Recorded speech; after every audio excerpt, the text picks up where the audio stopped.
What's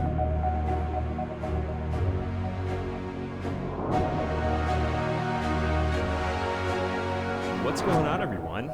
Some of your friendly neighborhood fanboys here. Hey, what's up? We got Dan in a remote location. Dan came down with COVID. And so I am hiding at home remotely to keep the fellowship safe. Yeah. But I'm doing my best Howard Stern impression with my deep radio voice right now, so hope you all enjoy. Good. I love it. Dan is actually calling from a remote location inside of Gotham, which is now flooded. And yeah. Spoiler warning. I'm actually not wearing any pants right now. I'm just fully submerged in water. He's submerged, halfway down in water. Yeah. Yeah. We got a lot to talk about. Because Because of Dan's little illness here, we have a delay in the podcast, so sorry about that. But if you're tuning in now, thank you. Thank you. Hit that like button and subscribe to the channel if you want to see more podcast content like this and more reactions and review content. And thanks for checking out our spoiler-free review, I should say, earlier. But without further ado, let's get into the spoileriness. Oh, yeah. I'm There's so going to be excited. a lot of spoilers. There's pretty much nothing in this movie we're not going to talk about. Not even slightly. If you haven't seen it, honestly, don't watch this yet. Please just go see it. We stayed off social media for ever since the embargo lifted on it, right? Just trying to avoid spoilers, because honestly, seeing the movie for the first time, I wish I could see it for the first time again. Mm-hmm. Because it's one of those things. Oh, go ahead. Sorry. No. You go ahead, man. Sorry. We gotta get used to the not being able to make eye contact. It's one of those things, though. It's there's so much stuff that unfolds in this movie that you have to see it for yourself in theater, and that first viewing is just gonna be my jaw was dropped the entire time. There wasn't a time when I wasn't holy shit, or had a big smile on my face. So yeah, I mean, we were fortunate enough. I don't know, me and Ben, we didn't have anything spoiled. Alex, I don't know if you had anything spoiled, but no, I didn't. As far as big AAA releases for the last couple of years, is the first time I literally didn't see anything except the trailers, which was sick. Yeah. People have been really good. People are actually really good about that. Very kind of respecting that and No Way Home. I feel like a lot of people were kind of very respectful of the No Way Home spoilers as well for each other. Ish, until that day before when shit started leaking. I fully saw Garfield. When he's strung up by Electro at the end. I'm like, fuck. Really? Come on. I think the difference though between something like this and No Way Home though is No Way Home is just it's all packed full of references and things that people were expecting, character cameos and all that kind of stuff. Versus the Batman, it's more the spoilers comes from just finding out the Riddler's puzzles and the clues, which you can't really spoil in a thumbnail of a video, right? So I mean, I feel just the content of the movie just makes it a lot harder to spoil, because it's a lot of the shit wouldn't make sense to just throw on a thumbnail anyway, you know? Yeah. There wasn't that big oh shit, Andrew Garfield's in the movie. In the Batman, it's more contextual shit, which is really cool. All right, well, let's get into our thoughts. Yeah, let's actually talk about what the you movie. think. So Dan and I saw it first. We saw it on March 2nd, which was the early screening for Canadians. We didn't get the fan screening on the 1st, which kind of sucks. But yeah. So we were already going into this, watching it with Reese and Alex, with high expectations, and we were excited for them to see it. So yeah, what did you think? I was actually blown away by it. I was expecting a lot. I was really excited for it. There's a lot in this movie. There's just so much. I gotta say, I'm just gonna say this right off the bat. This is by far my favorite depiction of Gotham that we've seen in any movie. I agree. Hondos. Even taking all the Snyder stuff aside, the little things that we did get in BVS. We were already talking about BVS. But seriously, the things that we did get in BVS of Gotham was great, But I mean, having an entire movie set in Gotham, I feel like they really kind of made the city as much of a this is going to sound really corny, but I actually mean it. They made the city as much of a character as any of the other cast members. That's right. First of all, so that is one thing right off the bat. Cinematography in this movie is absolutely phenomenal, and I think amazing. That really kind of helps characterize the city of Gotham, right? Just the way that the angles that they used. I noticed that everything was kind of very tight. Everything was kind of very constrained in a certain way. Yep. The first scene, when you're seeing the mayor of Gotham get killed by Riddler, you're looking through his skylight that's kind of cracked open. It's just very voyeuristic. Yeah, like very. Rear Window reference, so like a little Hitchcock reference there, like snooping through a scope from like across buildings. And Yeah, stuff. I thought literally. that was cool. Like a lot of film boy references in this movie. Yeah, literally. Rear Window. I think Rear Window, right? That's what I said. Yeah. Right. Yep. So that was one thing. All the performances were absolutely phenomenal. Like I don't think there was one weak performance in the movie. Like No. phenomenal performances. Robert Pattinson as Batman, absolutely phenomenal.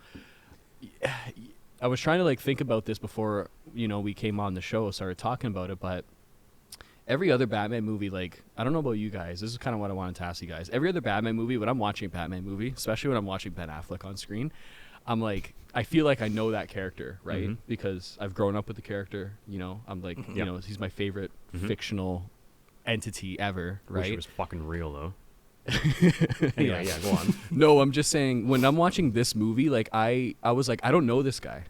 Yeah. Like it felt very foreign to me, and I kind of really liked that. Like it didn't actually, I knew I was watching a Batman movie, but it didn't actually feel like a Batman movie in a weird way. And I say it in a good way too. Mm-hmm. But there was like this kind of like unfamiliarity, and that's what excites me because it's a completely sort of different take on the character, Yep. right? I said this to Dan right away coming out of the theater when we saw it the first time. Like, I'm glad they did new shit. Like, I didn't want to see like repeated themes going. Like, obviously, outside of the core elements of who Batman is, like, I'm very, very glad they decided to go in that direction of like, hey, like this guy's like fucking tortured by the death of his parents. Like, yes, okay, Bruce in every storyline is tortured, but like this guy's like fucked. This guy has not gotten over it. Yeah, and we see that instantly when you realize that like there is no differentiation between Bruce and Batman at this point, because he's fully kind of drowning in his sorrow, and he's fully like the cowl is his persona. Right. Like Bruce is the thing that he has no fucking clue how to handle right now. And I like that. At first it kind of threw me off because it's like, fuck, like I wish this guy just had more charisma, because like when the cowl comes off, he's playing it the same. But that's not a knock on Pattinson's performance. That's just like it's who he is right now. Yeah, like it's good within the context of this story, and it leaves a lot of room for growth. 100%. As him as Bruce. Yeah. I see a lot of people knocking Pats for that, is that, oh well, there's no differentiation between Bruce Wayne and Batman, but it's like it's kind of going off of what Alex was saying. It's like we're discovering this alongside with him, because he's still learning about like the criminal underworld of Gotham and figuring out how he's like making an impact and stuff. And now like you were saying, it leaves room for him to actually figure out how Bruce Wayne can like positively impact. It's not just about the Batman now, it's about how Bruce Wayne, especially now that Gotham's in shambles, they're gonna need, like he's gonna need that philanthropist billionaire side of him to really fix the city, as well as like Batman to put the criminals in line. So I personally really like the one-noted take. I think the first time I saw it, I was like, oh, it's really one note. But then seeing it a second time, I was like, oh, okay, There's I other understand notes why in they're there. doing that now. There's actually a scale. Yeah. And there's modes. I see a little Aeolian in there.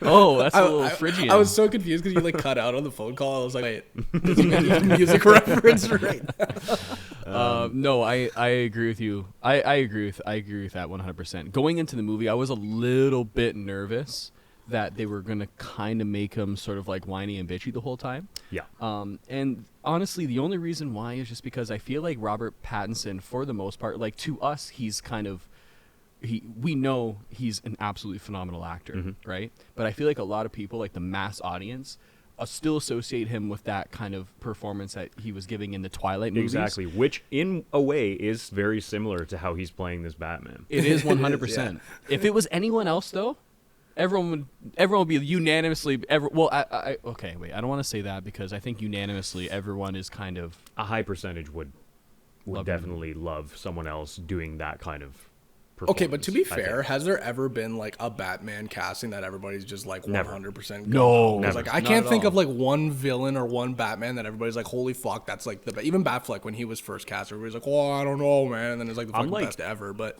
yeah, I'm 99% positive even Keaton was Like, Yeah, I think he was. I think you're right. yeah. Oh, Because, nobody wanted Keaton. I remember like there was a documentary I saw like where it was like some WB execs were like pushing for Keaton or something, but like nobody else wanted. It was like, what the fuck? Like Keaton does not fit this because he's like small and whatever. But yeah. he ended up And now he's working like the role really beloved. well. Like, he's not personally one of my favorites, just because like, Because of the limitations of the time, Yes. I think, right? yes, I think and that's like, why. you know, I don't want to bring it up again, but like when you when you have someone as iconic and well cast as Ben Affleck. There it is. No, but okay, hear me out. To everyone listening right now, There's I the love Batfleck the counter. Batman. That's I we're on like really- 5 already. Yeah, I really like Robert Pattinson as Batman. I Guys, love the we- Batman. Guys, we can't. Anyone watching this knows by now. If you've watched any of our other videos, reviews, we can't separate ourselves from Ben Affleck. It's physically impossible. So you can't blame us for this. But not Like- and like we're not trying to take away anything from Pattinson's No, performance. not at all. whatsoever. Not at all. I'm just saying. I'm just talking about Keaton. This is way off topic now, but like in comparison to Keaton, like Ben Affleck is like the suit, like arguably one of the most iconic and comic accurate suits, regardless of what you think of like the girth of it. Number two, his Bruce Wayne to me is like perfect. Like he's at that like Frank Yeah. Miller kind of Dark Knight Returns Yeah, level yeah, of yeah. like not giving a fuck, and like, you know, he's really degrading in his Bruce life, and it's almost like a chore to take the suit out now. Like the one line in BVS where he's like, you know, when he gets that invite to Lex Luthor's thing, or before he finds out he has the invite, yeah, he's yeah. like, I'm gonna need the suit, and it's kind of like Alfred's like, fuck, like, well, you don't really fucking need it right Yeah, now. So yeah, it's like, yeah. it's that dynamic. Anyway, great. all I'm Anyways, trying to say Let's is, save this conversation for the end of the podcast and we can rank our like Batmans and Bruce Waynes. Like all I let's- was trying to say is we love Ben Affleck, but I'm ready to just dive into this new Batman world. 1,000 yes, because I 1,000%. really love what they're doing with it. Yeah, Robert Pattinson was fucking. I knew he was gonna be phenomenal because like the guy's a fucking amazing actor. Like I knew he was gonna knock it out of the park. I'm just saying, like what I want to just quickly go back to and clarify my point I was saying before. I wasn't worried about how they were going to handle the character, like in terms of how I would like it.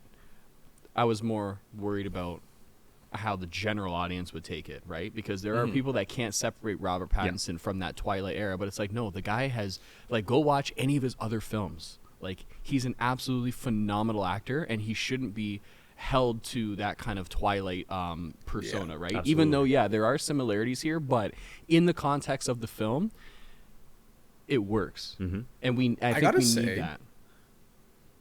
Like, go ahead, sorry. No, I was gonna say, I was done. I gotta say that like even just the style of this movie, like this is a very like film movie. You know, like I'm surprised WB greenlit like the full execution of this movie. Like it's 3 hours. It's very slow. It's very drawn out. A lot of talking, but like I personally love that. Like Yeah. some of my favorite movies are long, drawn out, slow burns. I mean, not that this movie's a slow burn because it's not. Because like Not the at action all. is like incredible, but there's a lot of dialogue and a lot of just like talking through scenes, which I personally loved that. But I was like worried. I'm like, how is the general audience gonna like receive this? Because like you know, a lot of people are used to like your Marvel really like action packed. You know, just what's the word? Like Popcorn movie. yeah, popcorn movies, right? Like versus this is a very, you know, it's a think piece, it's a character piece, it's really well shot, but it's long. And I see like the main criticism for a lot of people is that it's long. I like personally, I want to know what you guys thought about like the length of the movie. Like I at no point felt like it was dragging. I feel like there are like a couple pacing parts where I'm like, okay, maybe we can just tighten up a few scenes, but like for the most part, like there was never a point when I was like, holy shit, like this is a long ass movie. Like Yeah. it flew by for me. Here's my thing, okay? I just think it's a great decision on the studio's part to just let the director do what they want. Mm-hmm. You know? Like Who not would've thought? worrying about the length. Who would have And, thunk it? You know, the cool thing is like if it's good, people will fucking watch it. It doesn't fucking matter how long it is. I don't buy it. I've never bought into that kind of mindset that if a movie's too long, it's going to deter people from Yeah. going to see it. Like, who cares, man? Fucking Yeah. great movie. Like- if it's good, I want more of it. I'd watch a 6-hour movie if it was Bro. all really good. You know, 100%. Yeah, To- the a la God, Justice the League. Godfather is a long movie. Zack Snyder's Yeah. Justice League is a long movie. 2001: Space Odyssey, a long movie. Like, You know, come on, we're Yeah. past that now. And okay, Endgame. I promise I'm not going to go into detail with this, but like I have to bring it up because it's such a blatant comparison. Like, regardless of what you think of BVS, listen. We need no. a counter at the bottom of the video. Be like, how BVS many times you mention fucking counter. bring up Affleck or BVS? Okay, but listen though, like yeah, no. I'm pretty sure the theatrical cut was what, like 220, 220, I think. It was 215. like 2.5. or something like that. Yeah, 220, 2.5. Okay, the critical reception after the Ultimate Edition was released was a lot better than. I'm not saying it was like infinitely better, but like the critical reception was a lot better once that Ultimate Edition was released. So Because the movie actually made sense. exactly, because they re-injected things that made the plot more cohesive. He was able to tell a narrative. Correct. That was a half-hour cut. Why the fuck wouldn't you let that in? And that was two of their biggest IPs on screen together. Yeah, literally. They easily could have cleared $1 billion. They still made north of $800 million. That's not a lot. Yeah. That's not a little bit of money, but they could have cracked $1 billion for sure. And on the budget, that's pretty good still. Like on the 100%. budget it was filmed at, it was pretty good. Yeah. So anyway, the only reason why I brought that up is because this movie really, really works as a 3-hour movie, and it's fucking good. People Yeah. are still gonna go watch it. Phenomenal. Yeah. I don't know if it'll crack $1 billion just because of its length and its content being very dark, but I mean, like Joker cracked $1 billion, so like I don't see why. I think it will. I don't see why it won't. I think it will for sure.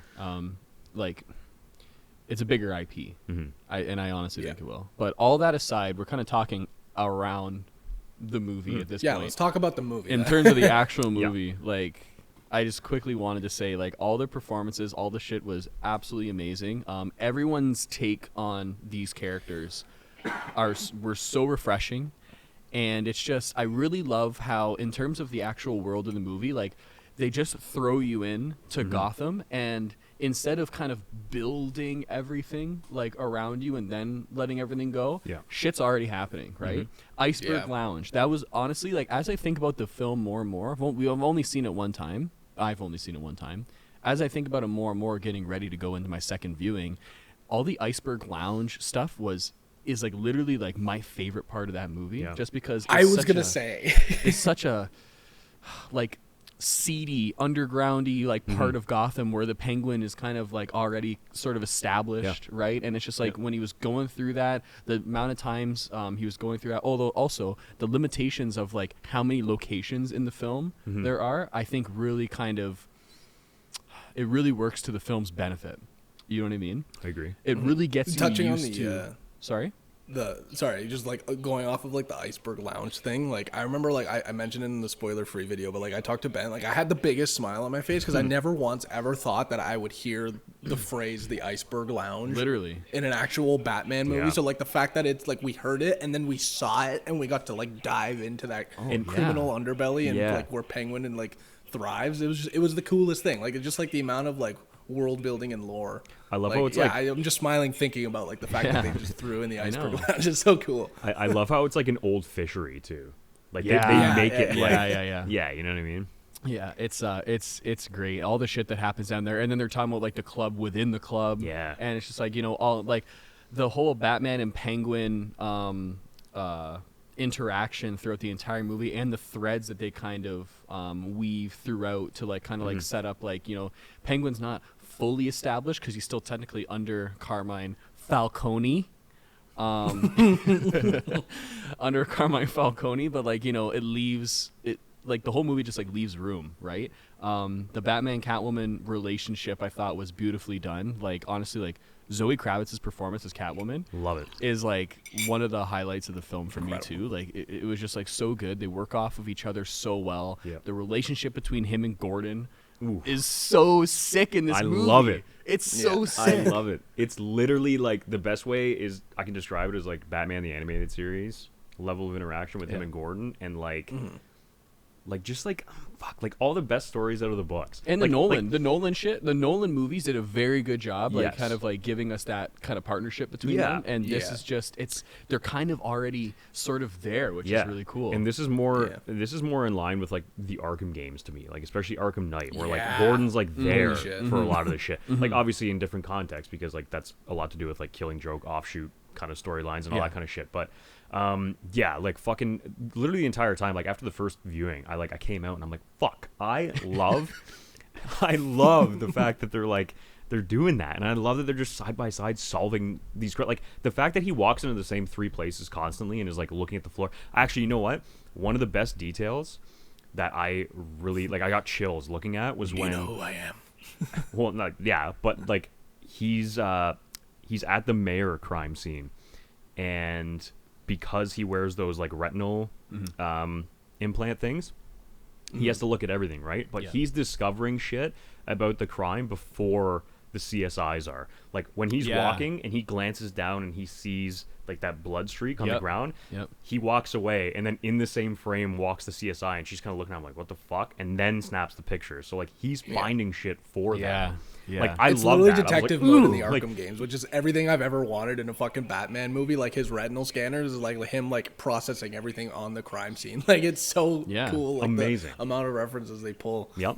But I was gonna say though, like I remember like Ben, when we first left the theater, I actually like one of my like nitpicks, but my mind has changed after seeing it a second time. But one of my nitpicks was like, oh well, it just seems like Batman like is always relying on somebody else. Like he's never figuring it out by himself. But on second viewing, I was like, oh holy shit, like it makes sense though, because it's like all the clues are there in the movie that like he's still figuring it out. Like his tech isn't 100%, like we see it with the wingsuit. He kind of like fucks up on the wingsuit, so it's like even still he's still like the fucking best detective in the fucking world ever.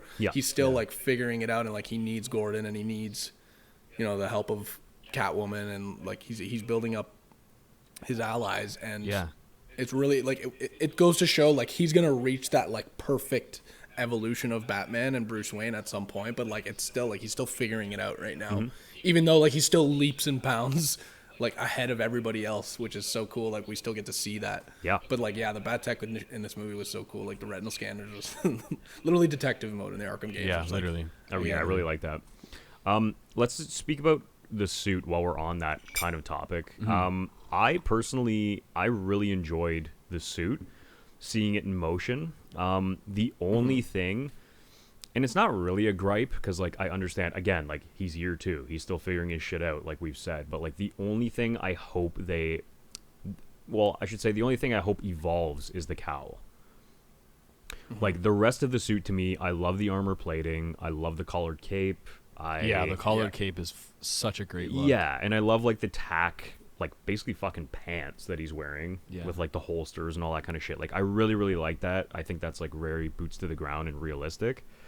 I just really hope that cowl changes. I did like it more than I thought I would. But just like there's just some shots where like they just look like antenna when he's like straight on or like from behind, and literally I guess the ears are my only gripe with it. It's very Daredevil-y though, I must say, which I don't like hate. Like it has the big forehead, which is like it's like, I think you know what it is. It's like it's got the big forehead and the ears are kind of recessed behind it rather than like being at the top of the cowl. So it just makes him look like he has a huge head. But like it works, I think. But like I'd like to see it evolve as well. Yeah, like so.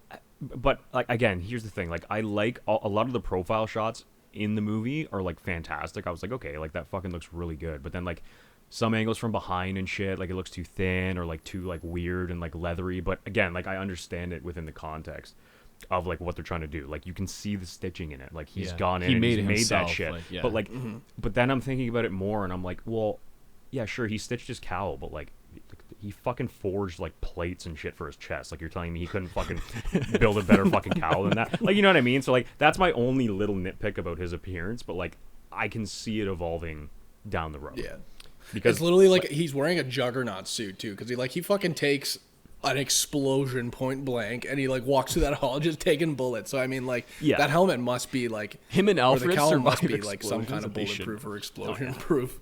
Yeah, but like even that, it's like I like those moments where he was a tank just taking those bullets, but then it's like, okay, like is one thug not going to raise their gun to his skull and blow his head off? Like, you know what I mean? Like I feel like that has to happen in the same sense where it happens in the Nolan movies, like where, you know, he says like I need more movement, but then the trade-off is like not as much protection. So like it would be cool if it was the other way around for this, and like he gets a fucking head injury because of this and then has to upgrade the cowl. You know what I mean? Yeah.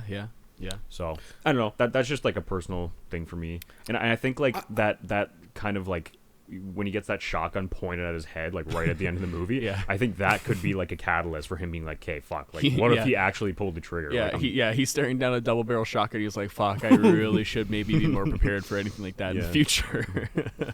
Yeah, sorry. Go ahead, Dan. Okay, sorry.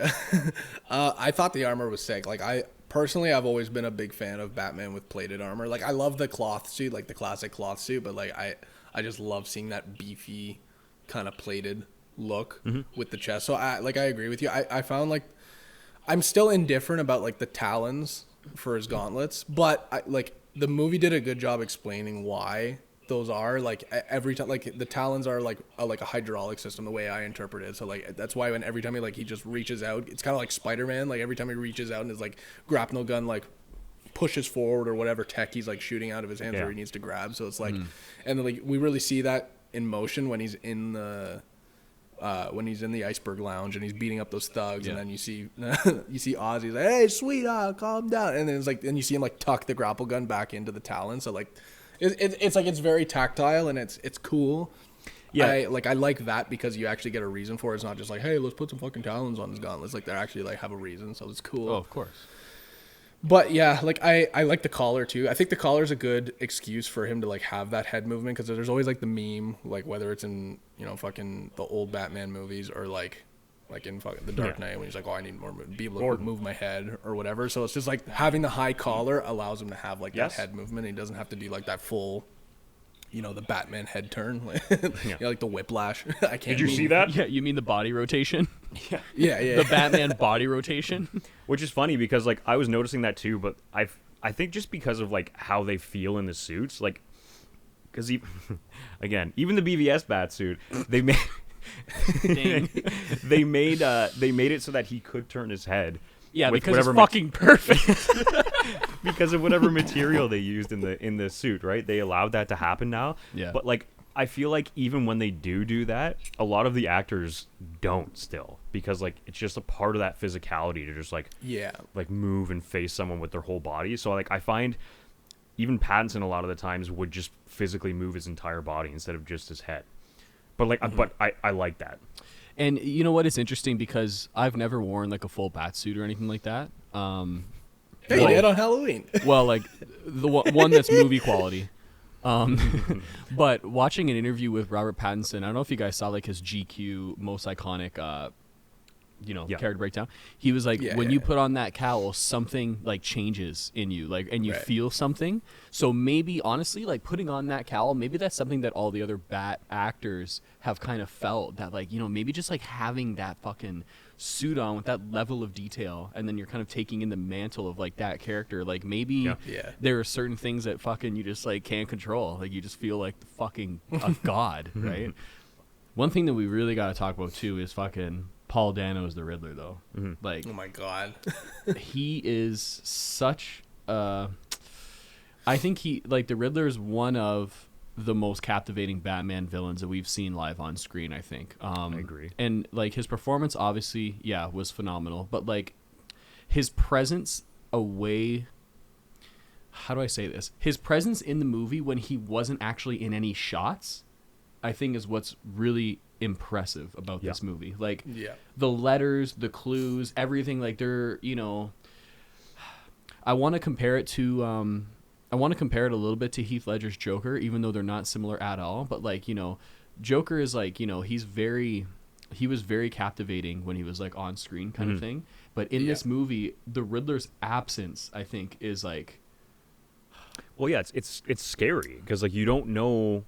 I mean, on first viewing at least, you don't know like when he's gonna strike. You don't know like what he's going to do next. Yeah, you don't know like what he's kind of building up to until like I would say maybe like halfway through the movie. Like you're after he kills like his second guy, you're like, okay, you know where he's going, kind of thing. I really really like though how they kind of played off of him like being a fucking like maniac. You know what I mean? Like even in his speech patterns, like you can tell he's not just like doing this for shits and gigs and like being like a creepy serial killer. Like he's fucked up. Like the way he like ramps up in his speech and shit and starts yelling out of fucking nowhere in between, like that shit I really fucking like. 'Cause it's fucking terrifying. And even like, it really is, yeah. it just like Even when we get a glimpse at his like where like he lives and his origin story, like when we see his books and shit of him writing, like the cryptic writing and the ciphers and like his little hideout where the like the bats and all his traps are and stuff. Like we really get an insight onto who this guy is and like the evidence wall and shit. Like he's just a fucking loose cannon, and so like his performance wise, he's like it's very encapsulating. Like you're just like mesmerized every time he's on screen. Yeah. And like that first reveal shot in the the mayor's study. Horrifying.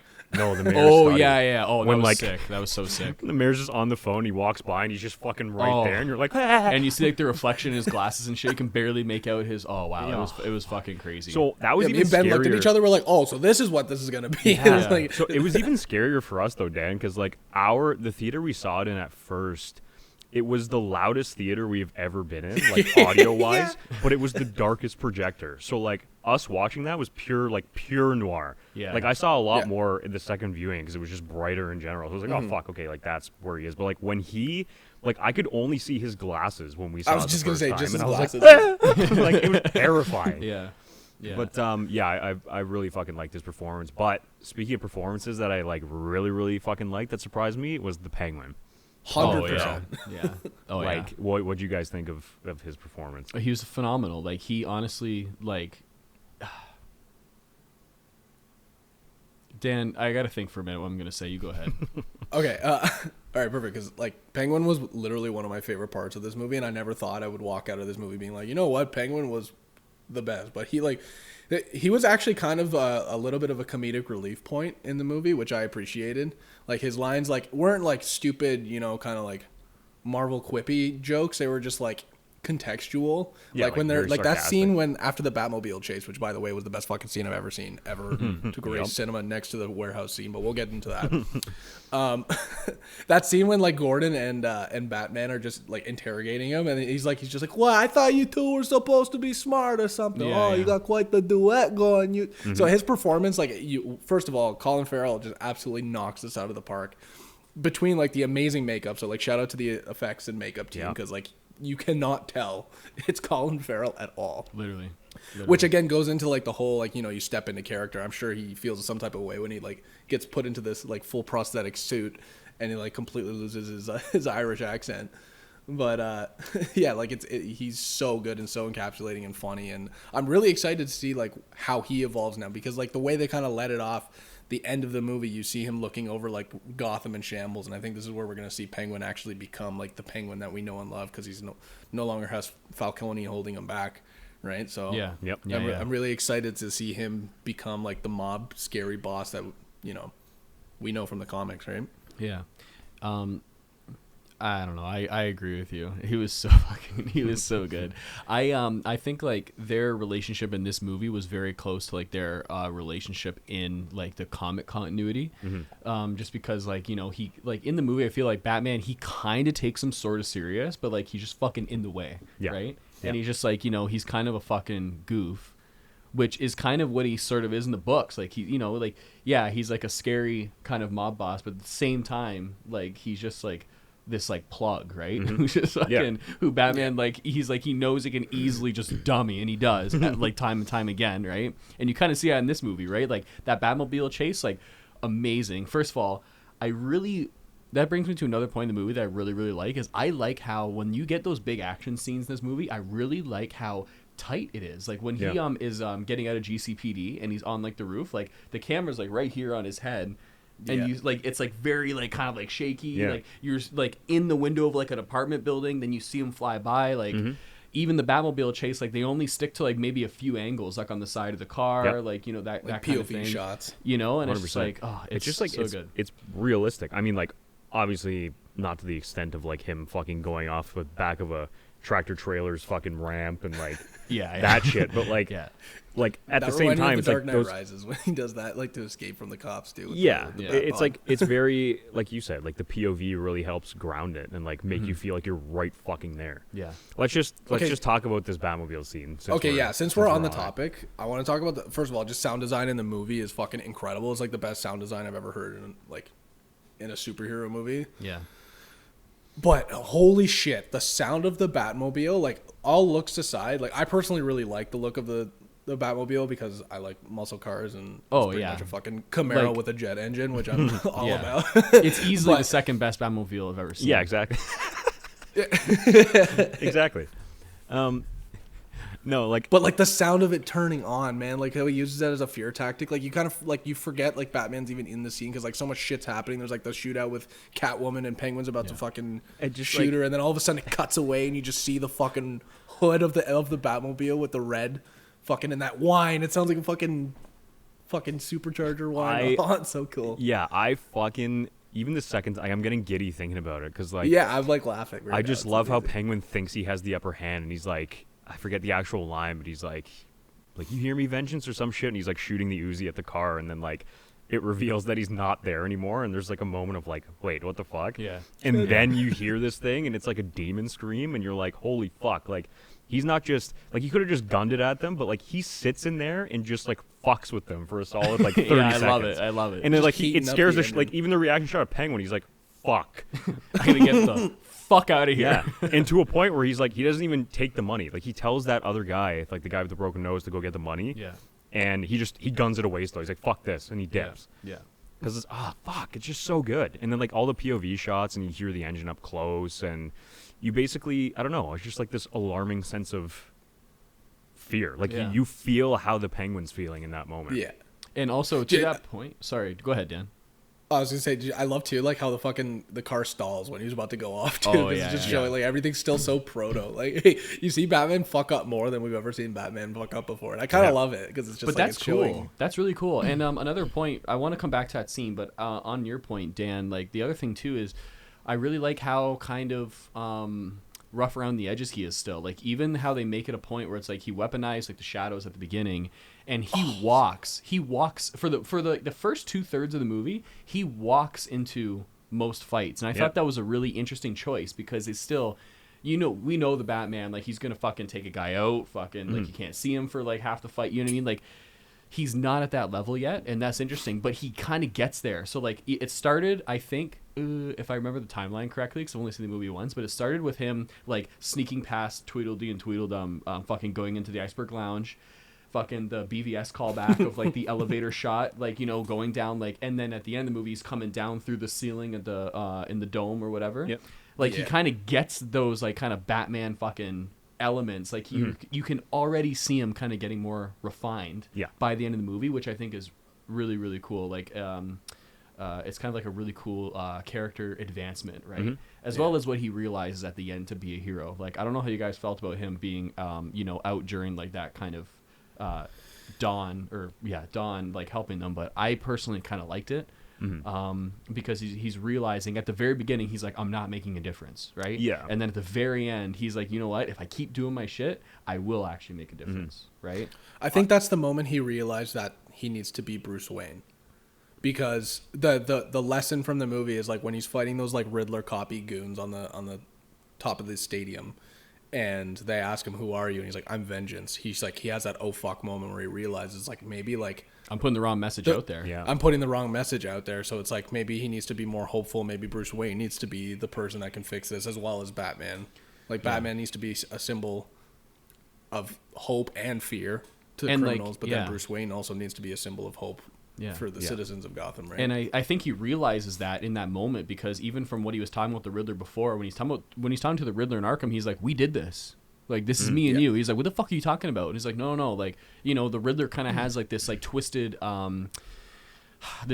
view of Batman that he kind of like connects with him because he thinks that they represent the same thing." And then I think in that moment he realizes, "Fuck, I'm representing the wrong thing right now. Like I gotta change, right?" Yep. Like I'm not saying in the next like movie I want him to be like out during the daytime all the time, but like I'm just saying like it's Like kind pure of Adam West.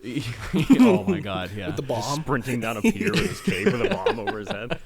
But no, like it's I like this movie leaves a lot of room for growth, and I think we're kind of taking liberty because we know he signed on for 3 movies. Don't get me wrong, I think this movie works well by itself, but Yeah. it just excites me to kind of watch how he progresses, Yeah. right, and where we're going to be at the end of the second or the end of the third movie in terms of this character. one quick thing. I want to go back to what we were talking about with the Batmobile scene.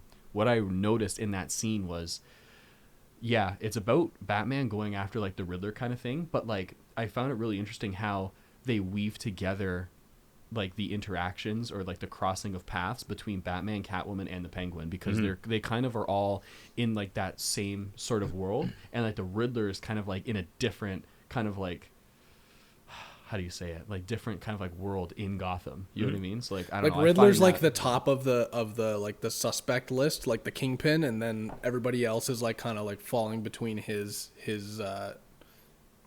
master plan, right? So like the whole reason for him going after Penguin is because he's looking for the rat with wings, El Rat Halada, right? But then Catwoman is involved with Falcone, and that's when we find out that Falcone's her father. So like, and he owes her all that money. So it's like they all kind of interweave perfectly. It was amazing, incredibly written. Riddler's master it's plan. incredibly written. Yeah, incredibly written, and that's what I love. They drop you into this world.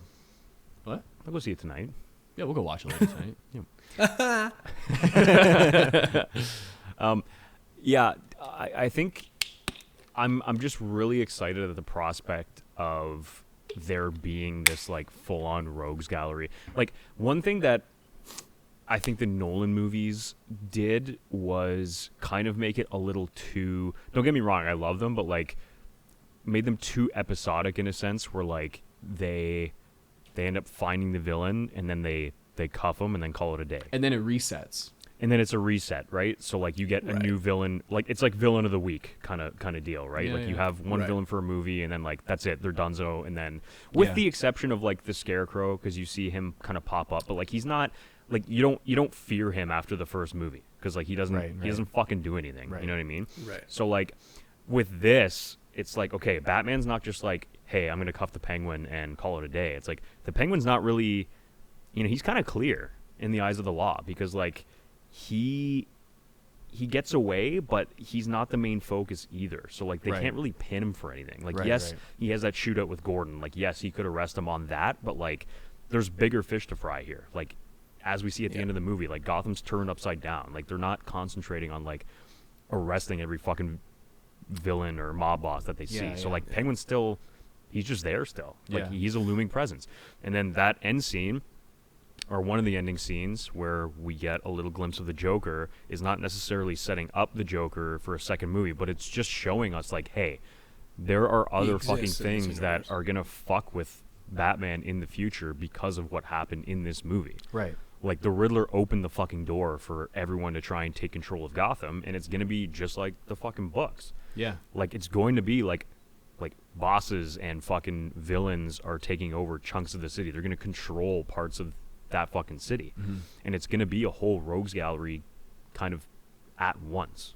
Yeah, it'll be like an Arkham game where like you literally have to go to different segments of the city, and it's like, okay, Joker has like Sionis Industries, and fucking Penguin has the Iceberg Lounge, and Two-Face is doing his own thing or whatever. So it's like, it'll be cool to see there's like so the much factions evolve into this universe.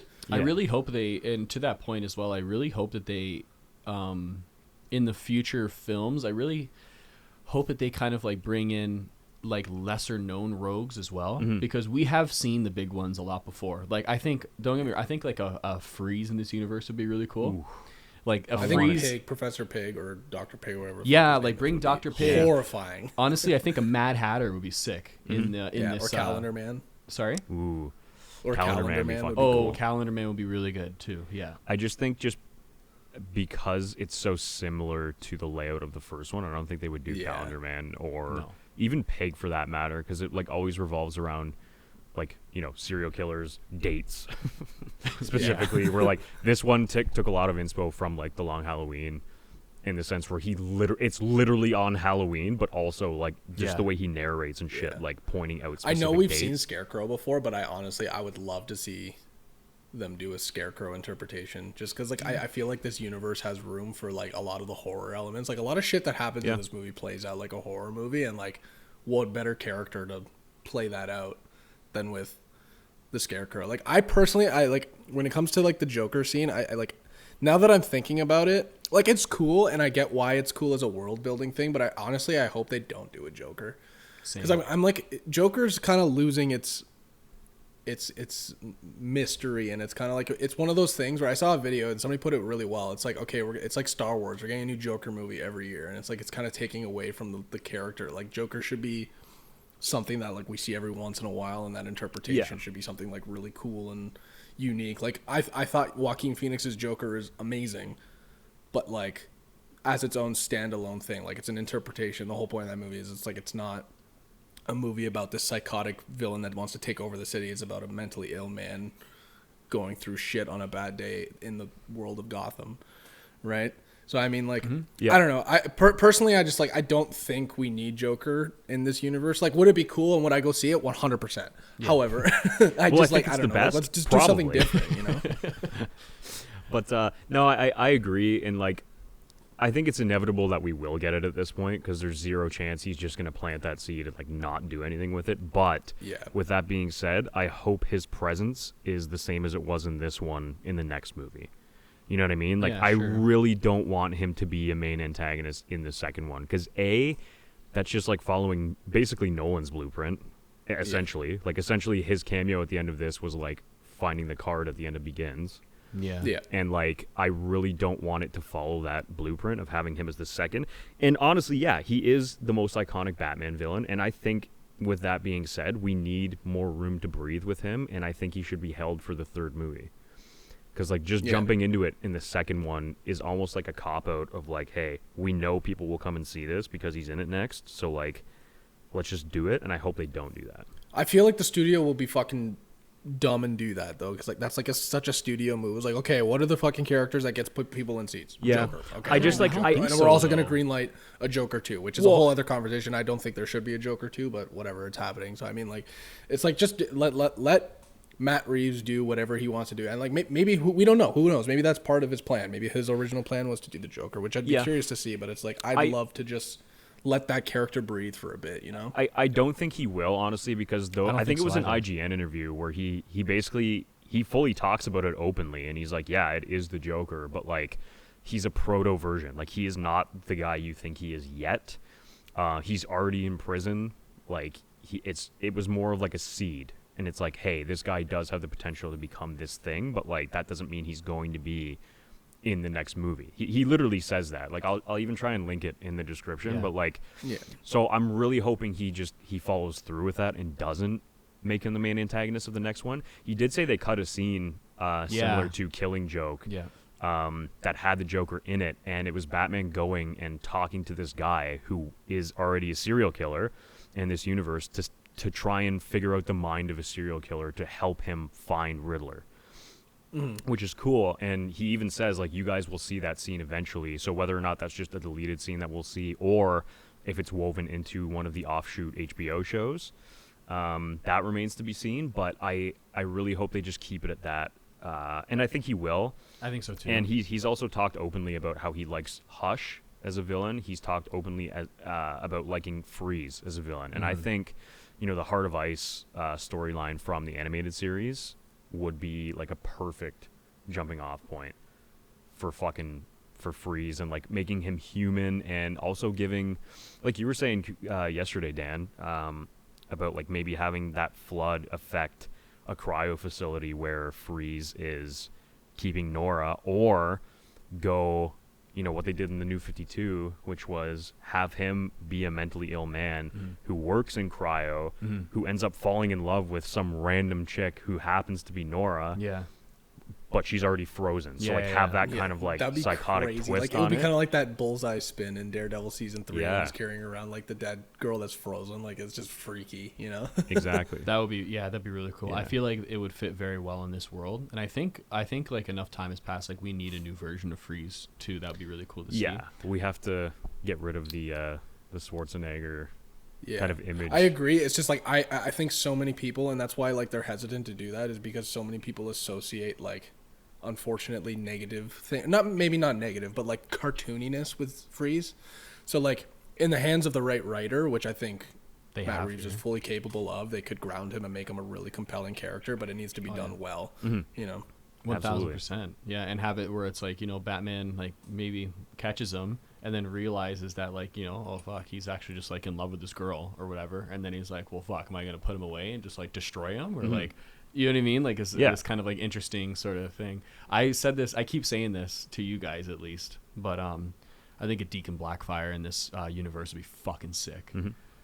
And no one really knows about that, like rogue. I was gonna say I'm not familiar with. Yeah, Deacon he's Blackfire. basically just like this kind of like cult priest leader that like is into like abductions and all that kind of stuff. I think something like that, like taking place in like fucking like the sewers or like the really fucking like old part of like buried Gotham would be sick in this movie. Like, there's so many things that they can do. There's so many places that they can go. But I mean, like to your point, off like being kind of like the underground too, they could go Court of Owls route, which would be fucking oh, that would be sick. And they kind of actually, that brings me to an interesting point. I really found it interesting how they handle the legacy of Thomas and Martha Wayne. Actually, that was very cool. Yeah. And like very already, akin to the Telltale games. Yeah, right. And already kind of throwing it out there that like like these like elitists, like this like beloved family, they have like like Thomas Wayne, he did some like bad shit, he made mistakes as well, and like it was interesting that Bruce also kind of came to terms with that too, where like that image of his parents, or at least like Thomas Wayne, like that image that he had of them that he's trying to live up to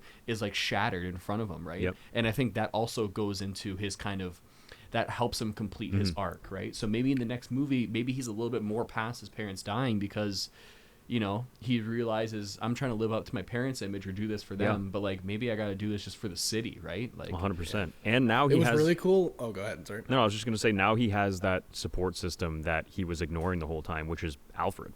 Oh, he was such a dick to Alfred in this movie, Yeah, he's but a I kind of loved it though. No, it was great, but then like I also love that he realizes like fuck, you know what? Like Alfred was my dad's like right hand, and like he is family, and he's literally the only one like I have. Yeah. So like now he's like, okay, I'm not alone in this. And also like this is just an aside, but like I love how Alfred is like ex-security, and like he's the one who taught him how to fight. Yeah, you like that shit's OG. Well, he says that. He's like, I could teach you how to fight, I could do this, I could do that, but what I couldn't do is be your father. Yeah.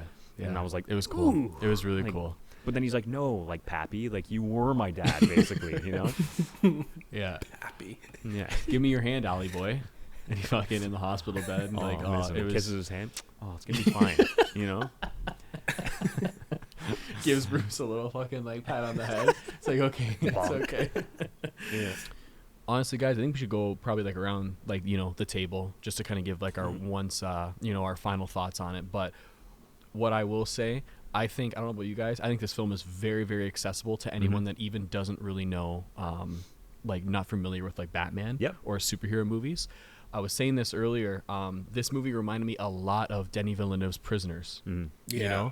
Like very kind of like a similar kind of idea, not just because Paul Dano's in it, but overall, guys, like if you haven't seen this movie, go see it. From me, honestly, at least for me, like I think like it's a fantastic narrative. It's shot beautifully. All the performances are absolutely incredible. It's super accessible.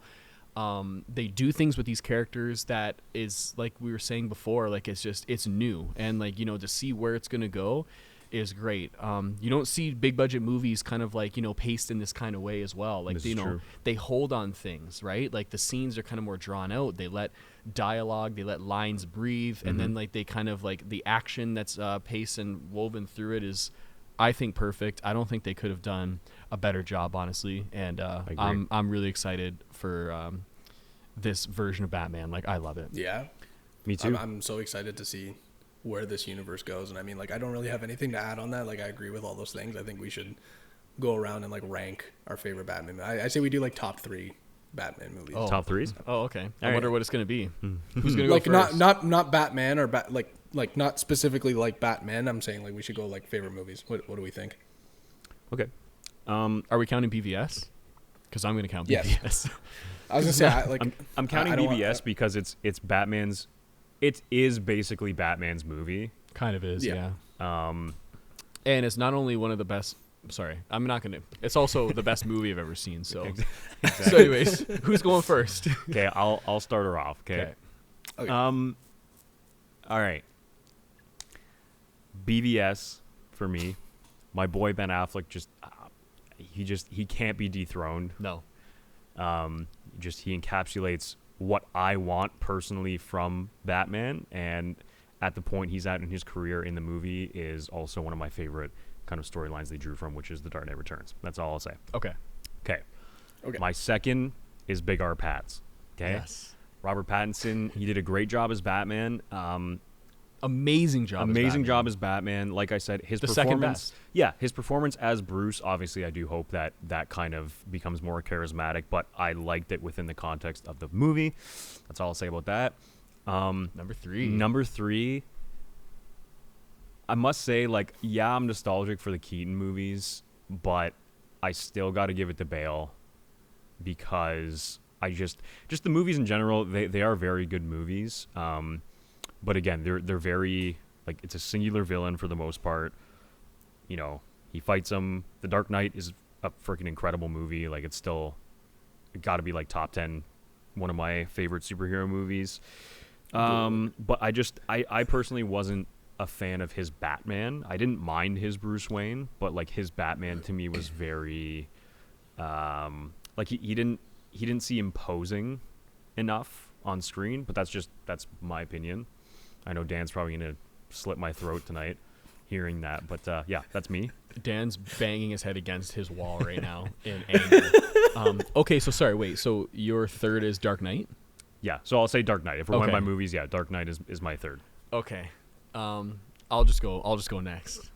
So, okay, I think you guys are really going to be thrown off, but I think my number one pick is going to be Batman versus Superman. No, like, honestly, though, it's, like, not even, like, it's my favorite movie of all time. Like, not even just my favorite superhero movie of all time. Same. I can't really add on to anything you said because Affleck is just the fucking best to me. Number two is going to be the Batman. I think, like, besides BVS, this is the best solo Batman movie that I've ever personally seen. That's my personal opinion. Honestly, third is honestly a toss-up, but I do have to give a slight edge to Batman Returns. Interesting. Okay. No, I swear to God. And like honestly, like it's Batman Returns and like Batman Begins for me because like Batman Begins is like my favorite of the Nolan movies just Okay. because I'm more of a fan of how the narrative kind of worked in that movie a little bit more. Aside from the performances, because like The Dark Knight is a masterpiece. I'm not like, I'm not discrediting that whatsoever. But maybe it's just the nostalgia. I don't know. But I was rewatching Batman Returns actually last night, to be honest with you. Wait, is And, that like- the one with Penguin, or is that the? Yeah, the one with Penguin. And the Okay. reason why I'm going to say that, like, honestly, Keaton is honestly not really one of my favorite Batman at all. Yeah. But I love the aesthetic and the world of Gotham that Tim Burton created in Batman Returns more so than the original. And I don't know. I just think it's, like, the creepiest, fringiest. Yeah. It's really, like, one of its own, like, things. And it's just fucking weird. Yeah. And I don't know why, but like I love that movie. Fair enough. That's one So- thing we never talked about, and that was like one of my major points. I just quickly like going off of like Tim Burton because like that's another reason why I loved Gotham in this movie because it felt like a modern adaptation of like Tim Burton's Gotham, which is like Oh, yeah. super like expressionistic and noir and stuff. That's all I'll say about it. But like I loved that. I wanted to see like a modern Tim Burton kind of gothic Gotham. I think that's what we got too. Yeah. But Yeah. yeah, I don't know. I'm probably people are probably gonna fucking hate me for saying that or putting it above The Dark Knight. But that's just me personally. Maybe there's some nostalgia that goes into it. I don't know, but that's what I'll say. All right, Dan, you're up. let's go, buddy. Okay. So you guys are going to be very proud. There's been a lot of character development for me. Coming out of my first viewing, I was like, I still think The Dark Knight's better than this movie I respect in it. a few ways, but I have changed my mind. I Wow. think the Batman is now my favorite Batman movie of all time. Wow. I'm not even kidding. Like everything that I wanted from this movie going in, I got. And like I'm struggling to think of something about this movie I don't like. Like everything from I never thought I would come out of a Batman movie being like my favorite part's the Batmobile scene, but that was like Same, my favorite fucking honestly. scene. And like that is up there. Like nothing will ever beat the warehouse scene in BVS, and that's like always holds literally BVS nothing. up, Nothing. BVS up for me. Like that They could warehouse try and scene, like, that'll recreate it in still the be the second best movie, fucking and Batman it shit still we've ever wouldn't. seen. But the Batmobile scene, all the fight scenes, the crime aspect, like I love crime thrillers, and I love like the detective part of Batman, and we got all of that in this movie. So I got to give that as my number one spot, and that's my reason. Okay. And then followed very closely, surprise, surprise, is The Dark Knight. And I'll tell you what, I still think the Joker is a bit more compelling of a villain at least Heath Ledger's interpretation than the Riddler. Oh yeah. I personally, like, I'm not taking away from Paul Dano. I think Paul Dano's performance was fucking phenomenal, and like his Riddler is horrifying and scary. But there's just something about Heath Ledger's Joker. I know a lot of people think it's like overhyped, but like, again, for me, it's a lot of nostalgia too, because like The Dark Knight was like one of my first entrances into like the character of Batman and what made me fall in love with him. Mm-hmm.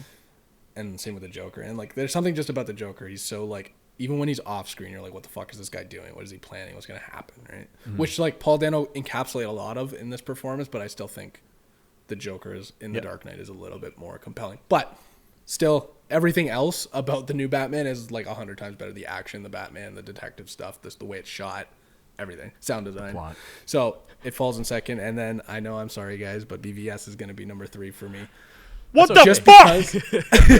Just because it's not a whole Batman movie. If it was a Batman standalone movie and we got Batfleck for 3 hours, it probably, like, I still love the Superman. Like, Batman vs Superman is fucking cool as shit. But like, I don't like, it's like when I watch BVS, I'm like watching because like I want to see all the Batman scenes, but there's like not enough of it. And that like, it's not taking away from it, but it's just like, I want to see, if we're talking about Batman films, I want to see more fucking Batfleck, because like the shit that he has is fucking amazing. Like every single scene that Batfleck's in is fucking awesome in those movies. I'll tell you what, so it's the best. Tell you what, I would give like all the organs in my body to be able to see a full Batman Batfleck movie, but whatever. No, you know what, we respect it. It's okay, Dan. We respect it. Yeah. That's my opinion. And it's like, that's like, we're talking like micro points away from each other. Like all three, that's like the hardest list I've ever had to make. You know, like they're all so close. 100%, for sure. And also, like, it's also quick to note, anyone like watching too, like, we've had a couple of days to like kind of process the movie, so it's not like we just got out of the theater. It was like, this is the fucking best thing I've ever seen. You know what I mean? Like, we've had a little bit of time to process it. Yeah. We've been sitting on it. I lost sleep over thinking about if I like this more than The Dark Knight.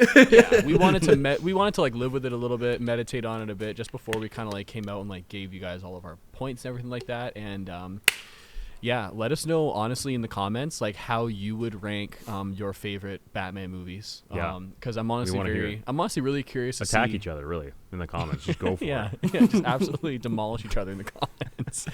and you know what? That's the thing. Like, maybe we're pretty biased, not gonna lie, but I mean that's why the name of our channel has fucking Fanboys in it. You know, exactly. We're not gonna sit here and pretend. We're not interested in pretending like to be like, you know, fucking film critics or anything like that. We're still fans at the end of the day. Even though 3/4 of us went to film school. Literally. But I mean, hey, if you got this far, thanks for stopping in. Remember to hit that like button. Really does help us out. And subscribe to the channel if you want to see more podcast content like this and more of our reactions and our reviews. Thank you for tuning in, guys. Thanks for tuning in, guys. We appreciate all your love and support. And go and watch The Batman. And we'll see you soon. Do it.